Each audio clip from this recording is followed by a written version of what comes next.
Hello guys, এই যে দেখো আজকে আমি মাটন রান্না করব। মাটন নিয়ে চলে এসেছি। মাটনটা আমি ধুয়ে রেডি করে নিয়েছি। এখানে আলু পেঁয়াজ সব কেটে নিয়েছি, মশলাও আমি পেস্ট করে নিয়েছি। এখানে দেখো আমি এখন এই পেঁয়াজ দিয়ে মশলা দেব। এই যে মশলার মধ্যে এখানে রয়েছে আদা বাটা, জিরা বাটা, রসুন বাটা, কাঁচা লঙ্কা আর টমেটো একসঙ্গে পেস্ট করে নিয়েছি। এবার আমি অল্প অল্প করে নুন, হলুদ আর মশলা আর একটু গুঁড়ো লঙ্কা আর পেঁয়াজ আর এই যে সর্ষের তেল দিয়ে মাংসটাকে আমি এখন মেখে নেব। ভালো করে এটা মেখে নিয়ে আমি এটা কিছুক্ষণ রেখে দেব।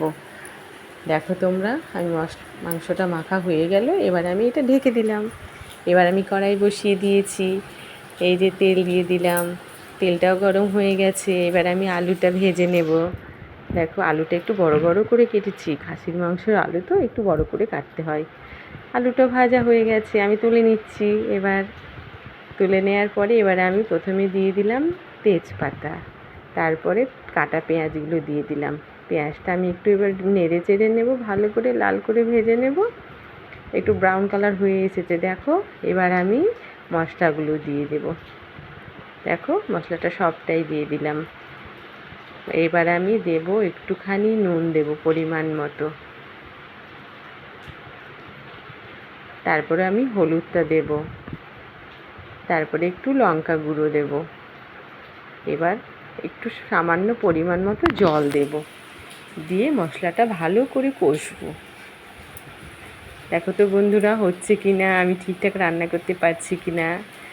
এটা আরেকটু নাড়বো, ভালো করে একটু নেড়ে চেড়ে দেখা কালারটা একদম হালকা পরিমাণ মতো চিনি বন্ধু দিলাম, এটা কালারের জন্য। দেখো তো এবার কালারটা কেমন এসেছে। এবার মটনগুলো দিয়ে দেব। এটা আমি প্রায় 25 মিনিট মতো রেখেছিলাম। হ্যাঁ, অনেকটা মাংস তো, ওই জন্য আমি 25 মিনিট রেখেছিলাম। এবার মাংসটা ভালো করে কষবো। একটু অসুবিধা হচ্ছে বন্ধুরা, নাড়তে অনেকটা মাংস আছে তো, নাড়তে অসুবিধা হচ্ছে। দেখো এবার আমি ঢাকা দিয়ে দেবো। এবার অল্প অল্প করে আছে মাংসটা কষবো। দেখো প্রায় আমার কষা হয়ে গেছে মাংসটা। দেখো তো বন্ধুরা কেমন এসেছে কালারটা, তোমরা কিন্তু কমেন্টস করবে, বলবে। এবার দেখো দেখো কেমন এসেছে কালারটা। এবার আমি আলুগুলো দিয়ে দেবো, যে আলুগুলো ভাজা রয়েছে আমার, ভাজা আলুগুলো দিয়ে দেবো। এই যে দেখো আলুগুলো দিয়ে দিলাম।